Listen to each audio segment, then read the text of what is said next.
fingerprints for him if he'd ever been fingerprinted any time in his life. Meanwhile, Lori organizes the memorial for her mother and Michelle. I didn't realize how many lives that my mom and Michelle touched. It made me feel good to know that they were loved so much. Even as the community grieves, people are still living in fear of a killer on the loose.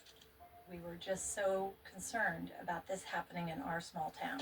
He really was the stranger. He really was the boogeyman. He really was the bad man that came to town and did terrible things. Then suddenly, Deputy Chief Doney gets a break on Robert Ackermont's prints.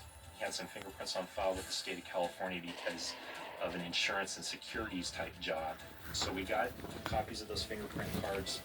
We compared them to fingerprints that were found inside the Sheraton Court duplex. Sure enough, the prints match up. That's huge. Everything else can be argued, but physical evidence can't be argued. That is Bob Ackermont's fingerprint on the inside of that garage door inside Sheraton Court.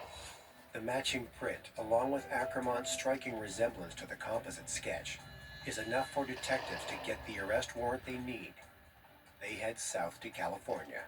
When we were about halfway to Los Angeles, we received a phone call that Robert Ackermont had just been involved in a botched kidnap robbery. Now, their suspect is a wanted man in California, as well as Oregon. Police track Ackermont to a motel and get ready to confront their suspect. Coming up. Did you kill them because they were gay? In mid-December 1995, Robert Ackermont, wanted for the brutal murders of Roxanne Ellis and Michelle Abdil, is holed up in a cheap motel in Northern California. Bob Ackermont was considered armed and dangerous. Police quietly evacuate the surrounding rooms, and a SWAT team moves in. 350 miles away, in Medford, Oregon, just before dawn, Lori Ellis hears a knock on her door. It was about 4:45 when the officers came to my door and told me they got him. I was ecstatic. He confessed to the murder of Roxanne Ellis and Michelle Abdul in Medford.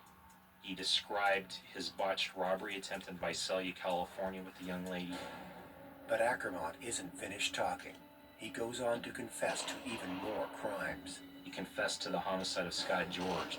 Scott George, last seen drinking with Robert Ackermont, has been missing for 3 months. As Robert Ackermont was driving down a country road, he reached under his driver's seat, he pulled out that gun and shot Scott George as he drove down the road with his left hand on the steering wheel. What was the motive for such cold-blooded murder? Ackermont claims he's harbored criminal fantasies since childhood. Robert Ackermont's favorite movie was Natural Born Killers. His brother described him as being a twisted individual. Next, high on the killing of Scott George, Ackermont tries his hand at kidnapping and extortion. His idea was to kidnap a property manager and to then force him or her to write him a check off the account that has a security or cleaning deposit. That plan puts Roxanne and Michelle in his sights. He met Roxanne Ellis at the Sheraton Court address. As soon as they got inside, he held her at gunpoint and he bound her in duct tape.